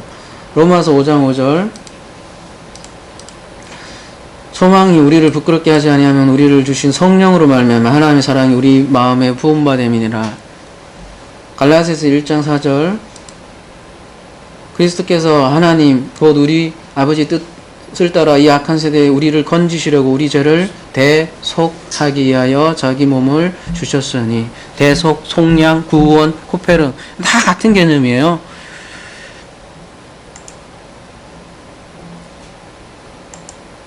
근데 이제 대속을 너무 사람들이 좀 착각하는 건 뭐냐면 무조건 예수님께서 이렇게 해주셨으니까 끝! 이래갖고 우리는 그냥 그 사실을 그냥 믿어. 그게 대속인 줄 알아요. 그냥 나는 아무것도 할 거 없어. 그렇게 대속이 끝나는 걸로 이렇게 생각을 한다는 거죠. 근데 진정한 대속은 뭐냐면 내가 예수님이 만약에 그런 거라면 너도 십자가를 지라고 얘기하지를 않았을 거 아니에요. 내가 다 끝냈으니까 너 십자가도 지지 마 이렇게 얘기했었는데 예수님은 자기 십자가를 졌단 말이죠. 여러분 짐승에게 죄를 이렇게 그러니까 자기 전가라는 게 죄의 전가라고 했는데요. 짐승에게 이렇게 죄를 안수를 했다는 의미가 뭐예요? 죄를 넘겼다는 건데 왜 짐승에게 이렇게 안수를 한 거예요? 단순히 내 죄를 네가 임마 네가 받아 죽어 임마 이거예요? 응? 짐승에게 이렇게 안수한 게 얘는 불쌍하지도 않냐고 내가 이렇게 안수해 주니까 너 죽어 그럼 나는 깨끗해져 이거예요? 그럼 뭐예요? 짐승하고 나하고는 뭐란 얘기예요? 같다는 거예요. 그것도 자기가 집에서 가장 키운 가장 소중한 소 한번 죽여봐요, 여러분. 얼마나 그 원앙소리 봤어요? 그냥 아무거나 죽이는 게 아니라 원래는 자기 집에 있는 그 소, 양 죽이게 돼 있단 말이에요. 나중에는 이제 그거 가서 돈으로 사고도 했지만 원래는 자기가 가장 아끼는 소를 바치는 거란 말이에요. 원래는 가장 자기가 아낀 이삭을 바치는 게 아브라함이었지. 그러면은 그 이삭이 자기 아니었어요? 아브라함에게는? 아니 그 짐승을 안수하는 거는 이 짐승과 내가 동일시되는 거예요. 그러면은 예수님께서 죽으셨다는 거는 단순히 애따 당신이 죽었으니까 나 감사해 이거예요? 아니에요. 그분의 죽음이 누구 죽음이에요? 철저하게 내 죽음인 거죠.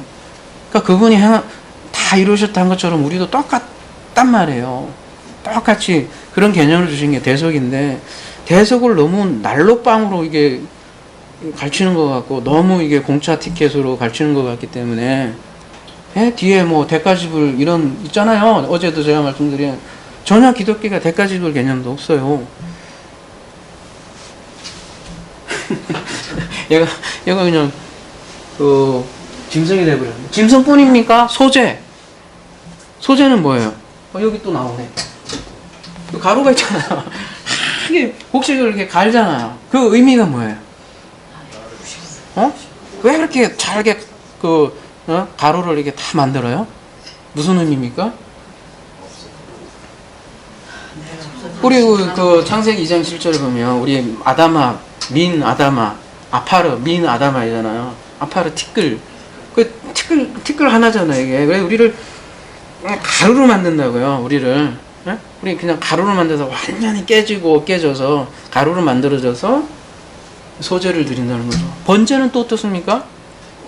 응? 완전히 다 태워버리잖아요. 그거 다 공통점이 다 뭐예요? 다 우리의, 똑같이 우리의 죽음을 얘기하는 거예요. 그러니까 예수의 죽음은 꼭 딴 사람 죽음이 아니라 내 죽음이라는 걸 우리가 꼭 알아야 된다는 거죠. 그래서 이 가루로 소재, 가루 되고 번제 되고 이거 뭐 다 이게 파괴인데 이게 다 누가 파괴되는 거예요? 네, 자기의 휘장, 예수님이 휘장이 찢어지시지 우리도 같이 똑같이 파괴돼야 완성이 되는 거예요. 근데 이거는 예수님만 하신 일이고 우리는 그냥 딱 빠져있고 그러면 완전히 날로 먹는 거 아니에요? 은혜라는 미명하의 말입니다. 물론 우리가 파괴되는 게 다 은혜로 가능하죠.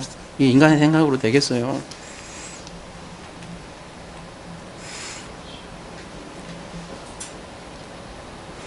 그래서 이 카파르라는 단어가 이렇게 굉장히 이렇게 어마어마한 사실은 개념을 담고 있는 거고요.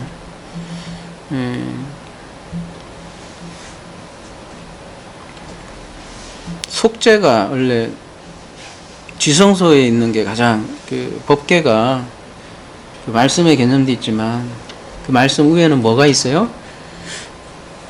시온자라는 게 있잖아요. 시온자의 대제사장이 어떻게 합니까? 1년에 한 번 들어가요. 거기다가 피를 뿌린다고요. 그 피를 뿜으로써 뭐를 해준다는 거예요? 그게 속죄. 그래서 죄를 덮는 장소가 시온자예요. 그러니까 마지막 죄를 덮는 거는 여기 아까 질문도 해주셨어요. 번제단에서 끝나냐? 그게 아니라 끝까지 법궤까지 가야 시온자에서 죄를 덮는다. 그건 출발이에요. 어떻게 보면 번제단에는 그 어린 양이 죽잖아요. 이거는 표적일 뿐이고 그림자일 뿐이죠. 예수님께서 하셨다 하더라도 우리 제일 마지막 가서는 우리 주성소 가서 이렇게 뿌려주는 거 우리도 마찬가지로 그 시온자에서 제가 덮어줘야만 가능한 거죠. 하나님의 은혜로 은혜 날개로 우리를 덮었을 때 카파르 됐을 때 속죄가 되는 거죠. 카파르는 그래서 그거 한번 가볼게요. 속죄소라는 게 뭐냐면 속죄소 여러분 들어보셨죠? 속죄소 지성소에 있는 속죄소 단어가 어떻게 돼 있는지 한번 봐봐요.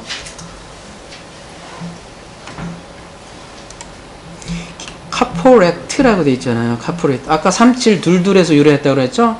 아까 그거요. 카파르 거기에다가 뒤에 뭐만 더 붙어 있어요? 타브만 하나 더 붙어 있다고요. 근데 뭐래요? 뚜껑. 예? 이게 속죄소, 그러니까 속죄소라고 하잖아요. 이게 언약계의 뚜껑, 시온자. 아까 제가 얘기했던 시온자. 이렇게.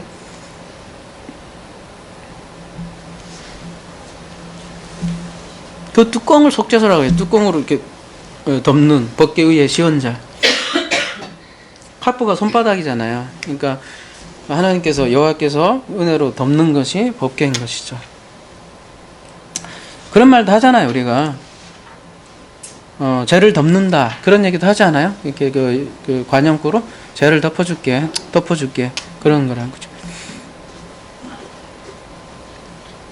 지성소는 하나님의 은혜로 손을 덮는 것이고요. 자 그러면 그래서 파괴되고 완성되는 곳 세븐뇽이고 지성소고 죄가 덮어지는 것이고. 자 그러면 다시 한번 여쭤볼게요. 왜 노아의 방주에 역청을 우리나라 말로는 역청이지만 또 그게 역청일 수도 있고 역청이지만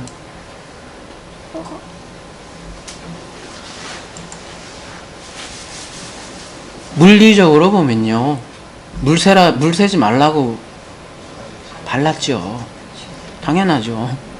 그걸 제가 부정합니까? 근데요. 물 새지 말라고 발랐죠. 당연하죠.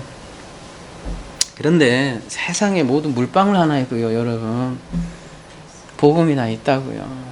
응? 하물며 정말 그 교회를 상징하는 방주를 상징하는데 거기에 다른 것도 아니고 역청으로 발랐다는 거는 그냥 이게 성경에 기록되어 있겠냐고요.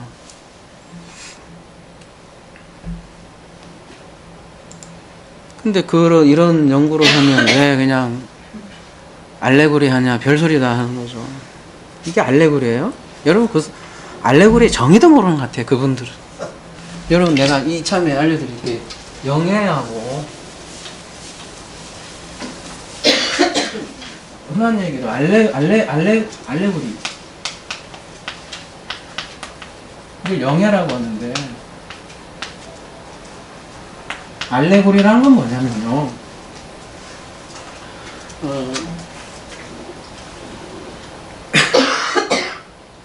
성경이 이렇게 있었죠. 이렇게 있다면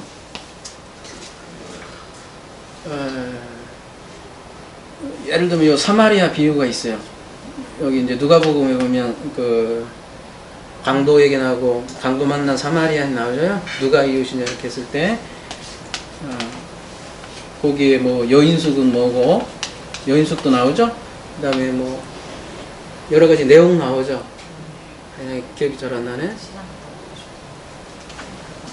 그냥 가봅시다. 얘기 나온 김에 누가복음 몇 장이죠?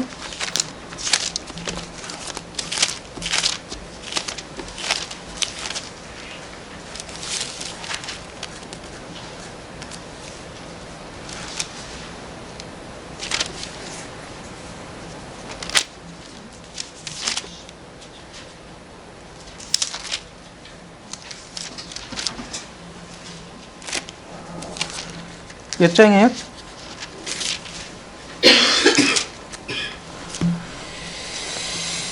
이 10장이죠? 여기 보면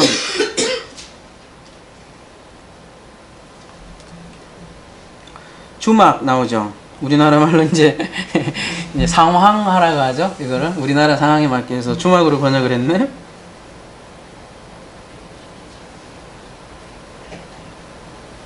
이튿날 주막에 데나리온 2를 내주고 뭐 이런 여러 가지 내용이 나오잖아요. 그러면 이 주막이 뭐고 기름이 뭐고 포도주가 뭐고 짐승이 뭐고 이렇게 어떤 상징성을 가지고 있잖아요. 이거 상징을 해석하는 건 좋은데 이게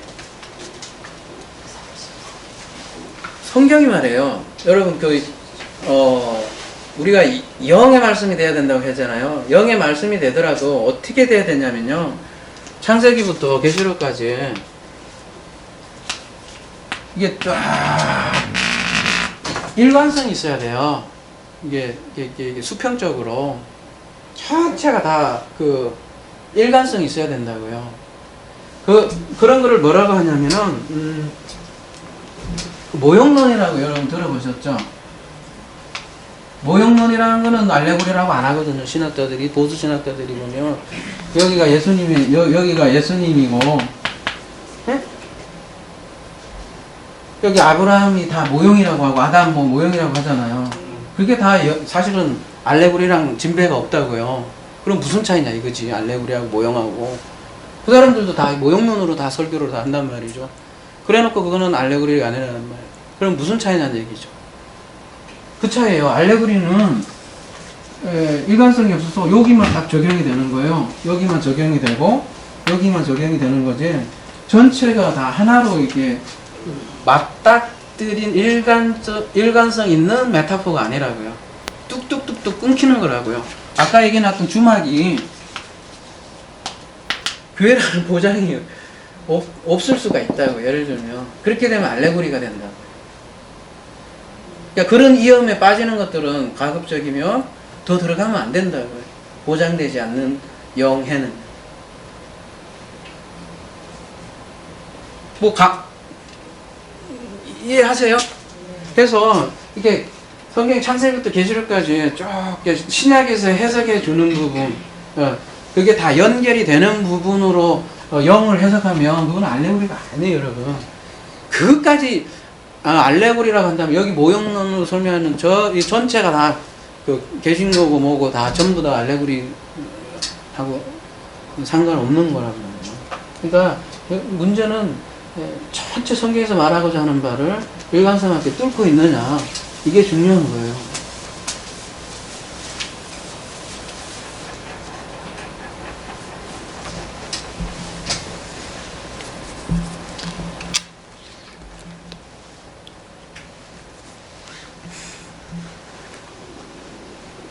그 역청으로 칠했다는 말이 이게 또 덥다라는 말도 있잖아요. 근데 방주 안으로 들어가잖아요. 그리고 뭐라고 말씀이 나오냐면은 하나님께서 그들을 넣고 닫으시니 이렇게 표현한다고요. 이게 희한하죠. 그게 어떻게 자동 그 벤지 건지는 모르겠지만 이렇게 하나님 손으로 덮으신다, 그런 의미로 표현을 한 것 같아요. 그것도 똑같잖아요. 그래서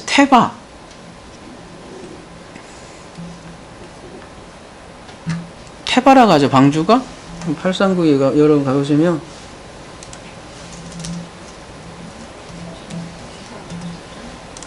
방주 상자, 이게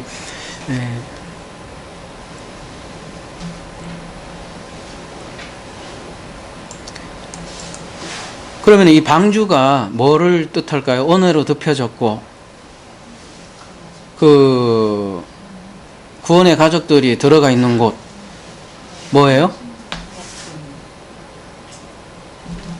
응? 방주가 뭡니까 그러면? 우리 교회로 볼 수 있잖아요. 네. 그러면 그게 영예예요? 아니잖아요. 교회는 일갈되게 다 있잖아요. 응? 심지어 모세가 그 물에서 그렇게 띄어져 뭐죠 그거?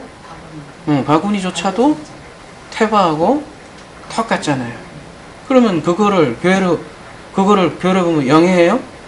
아니라고요. 그러게 이렇게 일관된 게 있다고요. 성경에 메타포가. 오늘은 김밥 안 먹어요? 오늘 누구 총무 없어요?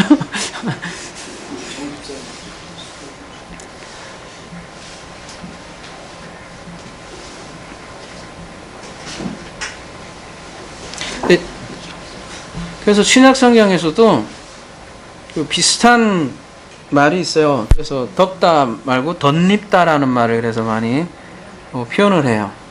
우리가 덧입다. 그래서 덧 입는 것을 구원이라고 그렇게 얘기할 수 있습니다. 덥다. 덧 입는다? 덥다. 갑자기 더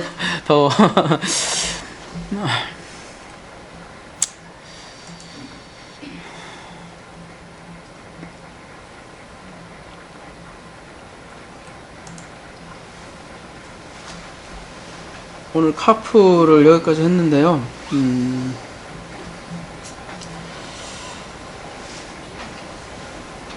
조금 식사가 안 와서 난 그만하고 싶은데. 5분 더 하셔야 돼요. 자, 아니 오늘 한 건 이제 잠깐 이제 정리하는 차원에서 볼게요. 출애굽기 20장 아까 본 구절에서 카프에 관한 것만 여러분이 딱 찍어서 여러분 걸로 소화하기 위해서 한 번만 더 볼게요. 네? 카프가 자, 여기 앞에 보면 요거 여러분 모든이라고 했잖아요. 모든. 여러분 한번 봐주시고요. 출애굽기 20장 1절에는 모든이 나오고, 그 다음에 뒤에 붙으면 카프가 뒤에 붙으면 뭐라고 그랬었죠? 2인칭이 된다고 그랬잖아요. 2인칭 대명사가 된다고 했잖아요. 기억나세요? 네. 그리고 여기 밑에 보세요. 그러면은 2절 너의 하나님이라고 되어 있죠. 나는 늘 애굽 땅 종되었던 집에서 인도낸 너의 하나님 여호와라 이렇게 했잖아요. 이때 엘로하에다가 뭘 붙었어요? 카프가 이렇게 다 붙어 있죠. 그러니까 뭐가 됩니까? 너의 하나님 이렇게 되잖아요.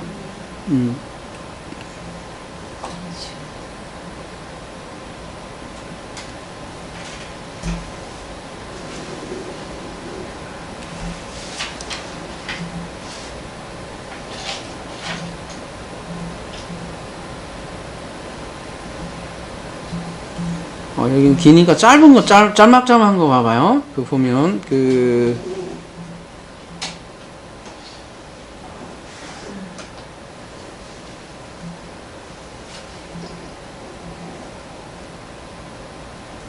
자, 이웃인데, 뒤에 뭐라고 돼 있어요? 커프가 붙어 있죠?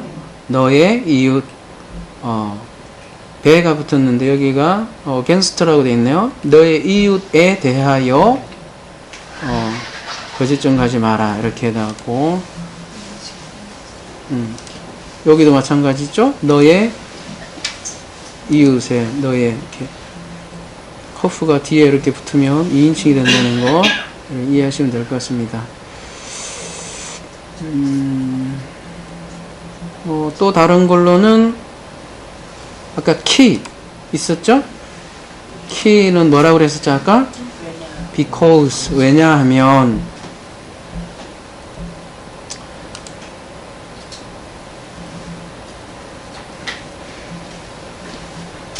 그래 오늘은 여기도 보면 모든 말라카 모든 일을 위해서도 모든 이렇게 나오고 여기 보면 왜냐하면 나는 너의 하나님 여호와의 이름을 망령되이 일컫지 마라. 왜냐하면 이렇게 나오잖아요. 우리나라 말로는 번역이 안 되지만 그렇게 번역을 해 주면 된다는 거죠.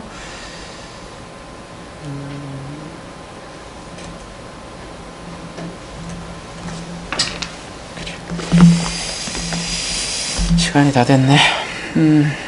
아까 열린 것만 빼면 괜찮은데.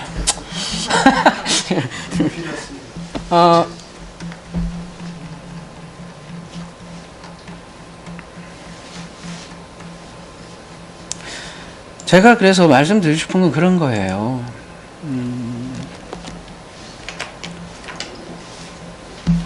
여러분, 하나님이 얼마나 무한 강대하겠어요. 우리 교회가 요즘은 아예 원어 배우면 다 이단이니까 가지 말라 아예 그러더라고요.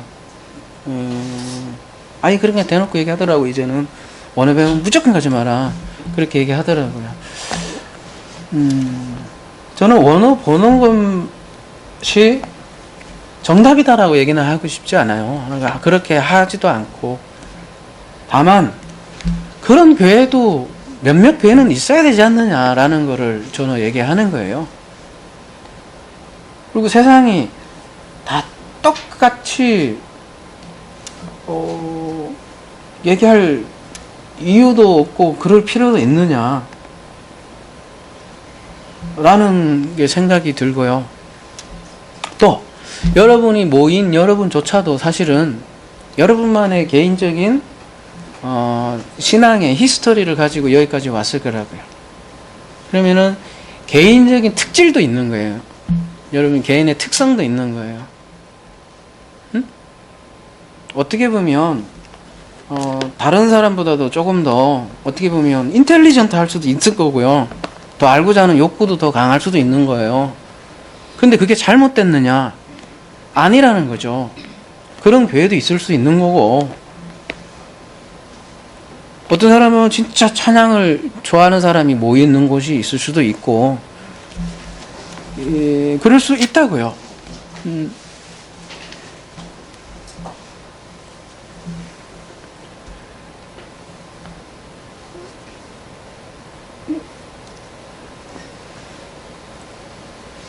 그러니까 우리 프로시코마이가 그런 면에서 존재 이유도 될 것 같고요. 그리고 저조차도 제가 신학할 때 그런 생각을 했어요. 저는 원래부터 신학할 때부터 내가 뭐 다른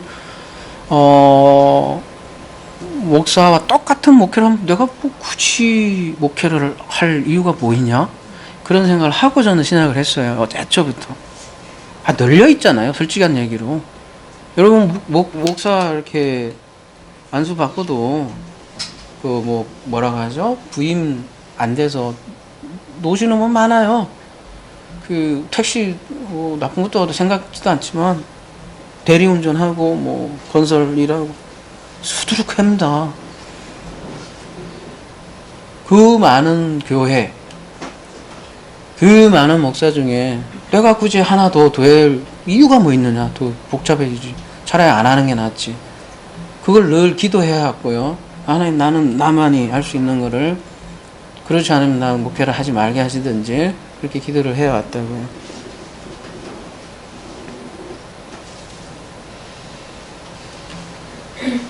하나님이 왜 80억 명이 되는 인구를 주시고 왜 한 사람 한 사람이 다 얼굴이 다 다를까요? 다 다르잖아요. 다 다르면서도 또 보면 전체가 다 하나의 인간이잖아요.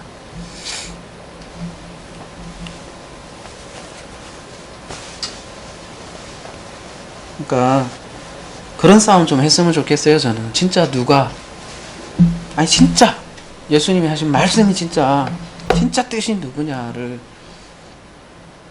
치열하게 이 시대에 말이에요. 치열하게 그냥 2000년간 그냥 뭐 누가 얘기했던 그게 아니라 진짜 예수님이 하신 말씀을 쫓아가고 싶고요. 그렇기 때문에 할 수 없이 그냥 원어로 들어간 걸로 여러분이 이해를 해주시면 좋겠고요. 다 결론 내려놓고 그거다가 꿰맞추려고 이렇게 했다?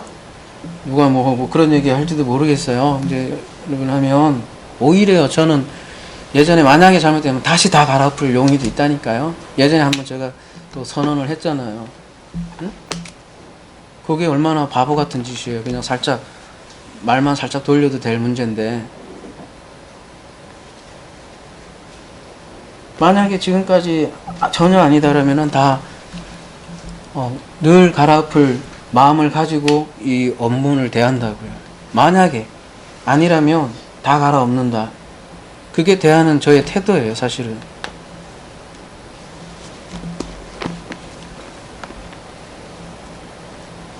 그야말로 성경이 더 위에 있지, 교리가 성경에 위에 있는 건 아니잖아요.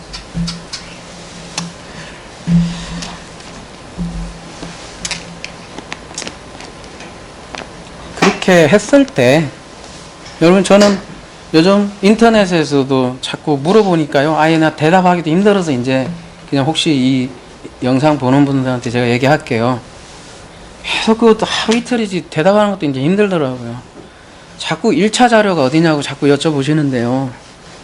공부하고 싶다고. 1차 자료 없어요. 그냥 원문이 1차 자료입니다. 그래서 1차 주석도 없고 아무것도 없어요. 그리고 히브리 어떻게 공부하느냐고 자꾸 여쭤보더라고. 이렇게 해요. 더 이상 뭘요? 그 방송 보는 것처럼 그냥 하나하나 뒤집어 까면서 본문 이게 어떻게 쓰이고 쫓아간다고요. 하나하나.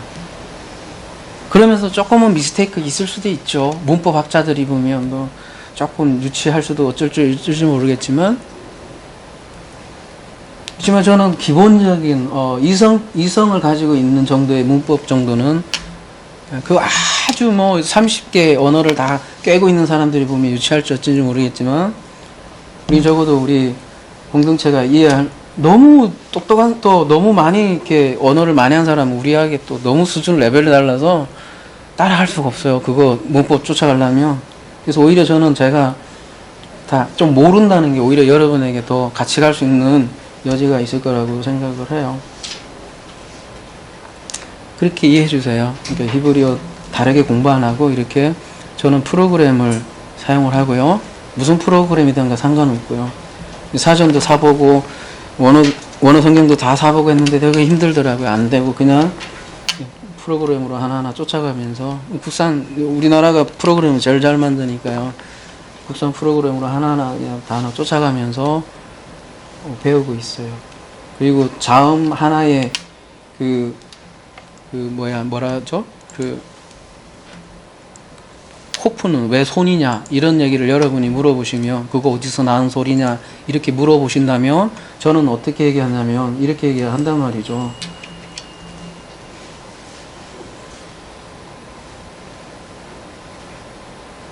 어떻게 해요? 성칠 공부에 보면 카프잖아요. 예? 이 카프가 손의 가장 기본적인 단어라고 여기 보면 손하고 이렇게 그래서 손이다 이렇게 얘기한단 말이에요. 저는. 그리고 실제로 언어 연구를 하는 사람들의 그 언어 연구 결과물도 있어요. 가보면 그 원시나이어까지 쭉 가서 연구한 결과물들도 있어요. 그런 거 좀 참고는 하지만 저는 그냥 성경에 있는 걸로 일단 제일 기반으로 해요. 근데 그래서 조금씩 차이는 나요. 언어 연구를 하는 사람 보면 어떤 사람은 코프를 이렇게 얘기하고 어떤 사람은 코프를 이런 식으로 얘기를 한다고요. 조금씩 다 다르다고요.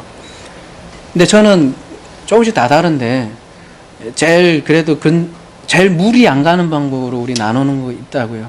예전에 이렇게 파자 형식으로 이렇게 한 것은 그런 그 언어학자의 연구 결과물에 의해서 제가 이렇게 본 거고 지금 방법은 성경에 있는 그냥 어근으로 가장 쫓아가는 거라고요. 조금 덜 무리하는 방법이라는 걸 여러분이 좀 아셨으면 좋을 것 같고요. 그걸 추천해 드리는 거예요. 그렇게만 해도 아까 뭐 코페르나 이런 부분 얼마든지 성경 쫓아갈 수 있을 것 같고요.